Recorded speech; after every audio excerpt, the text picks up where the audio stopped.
What a journey we've been on together. Not just in dealing with the disruptions we've faced in our world, but also in this life group series.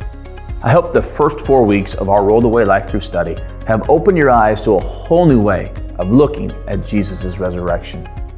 And more specifically, to the importance of the stone being rolled away on that remarkable day.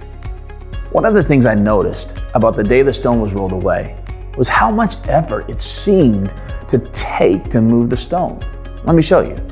Matthew 28:2 does tell us that there was an earthquake when the angel rolled the stone away. I get the sense, like the angel was fighting against the powers of death and the grave themselves, just to move the stone. And this fight culminated in shaking the earth where the stone was placed and sealed. This was a real obstacle. It wasn't pretend. God was changing everything in this moment. The relationship He had with you and me until that day had its limitations, all because of sin. I know this because every year, the Jewish people had to set aside one day to ask God to forgive them of their sins and make their relationship with God right again. It's called Yom Kippur, or the Day of Atonement. On this day, the high priest would have to make a sacrifice for his sins and purify himself first before taking 2 goats. One goat would be sacrificed for the sins of the people for the past year, and essentially their sins would be placed on the shoulders of the high priest. But those sins were too much for any one man to bear. So he would place his hands on the hand of the other goat, or the head of the other goat, and transfer the sins of the people to this goat. It was called the scapegoat. The scapegoat was then released out into the wilderness to go away from Jerusalem so they would never see those sins again. Eventually, over the years, the Israelites decided they would have someone take the goat and throw it over a cliff, ensuring the goat who bore their sins could not return, even if by accident. They would do this year after year for the sins of the people. And then Jesus came. The book of Hebrews tells us that Jesus is our high priest, and He bore our sins on His shoulders. Not for 1 year's worth of sins, but for all sins of all time. Jesus was and is our scapegoat. The difference here is Jesus came back to life. Now, can you better imagine why there was such a shaking of the ground around the stone as it was being rolled away? It's like there was an eruption of power that was released. What was broken was made whole. What was severed was grafted back in. We were reconciled in our relationship with God, and we were no longer separated by the obstacle sin had once caused. Today, we have all kinds of obstacles created by broken and severed relationships. And they're all around us. Nothing can shake us or shatter our lives more than a relationship that simply breaks apart right before our eyes. It's recorded happening all throughout the Bible. This happened to Joseph when his brothers sold him off to be a slave in Egypt, all because of their hate and jealousy of him. This happened to Job when he lost everything he had and everyone around him, and even his wife told him to curse God and die. This happened to David more than once, when at least 2 different times he had sons try to take over his kingdom. And this happened to Cain and Abel, Adam and Eve, Jacob and Esau, Samson and Delilah, and the list really does go on and on. These relational earthquakes didn't just happen in the Bible.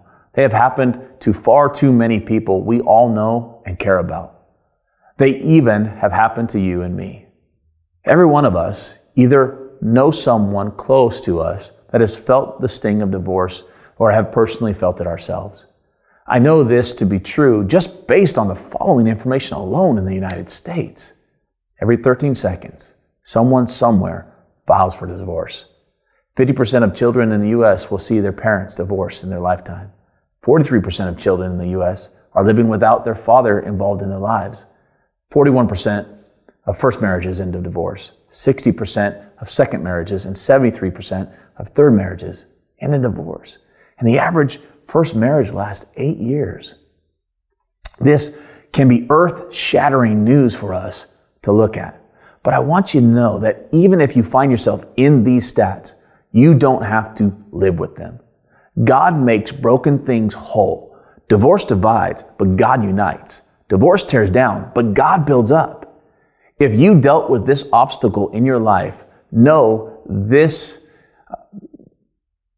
your story isn't over, that it's just beginning anew again. Everyone thought Jesus' story was over as he laid in the tomb for 3 days, but on that third day, everything changed. And as the earth shook, it shattered Satan's plans to divorce us from God's love. It's not just divorce, though, that can cause obstacles in our relationships with others. When I was 3 years old, a relational obstacle was created between my dad and I that caused a lot of pain internally for me, but also affected us relationally for decades. That obstacle remained between us for 32 years. Do you want to know what broke it? What removed it? Love. Love and forgiveness. The next 6 years relationally between my dad and I were the best years we ever had before he passed away. I'm so glad we didn't let the pain of a relational obstacle keep us divided. And what we experienced, I want you to experience too.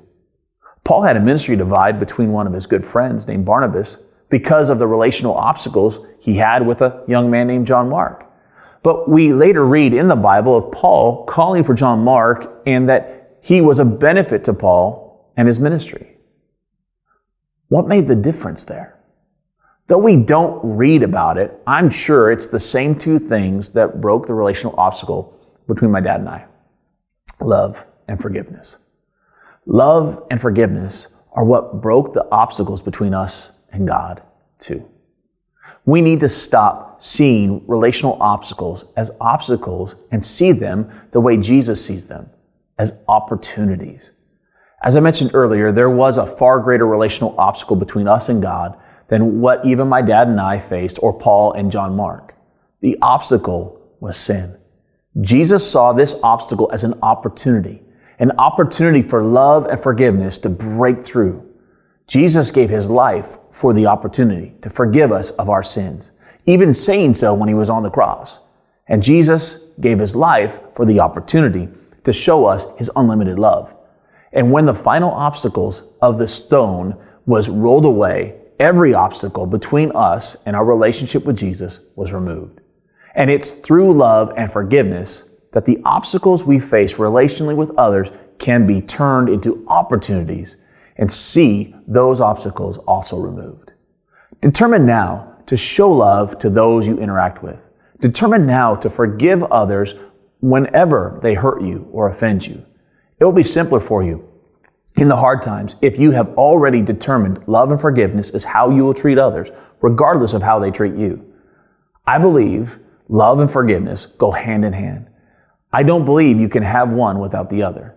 They are the keys to turning every relational obstacle into a reconciling opportunity. And when you use them, they don't just open up doors in your relationships, they roll stones away.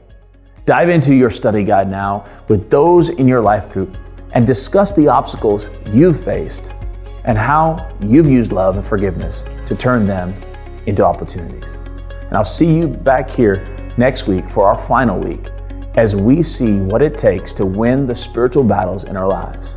See you then.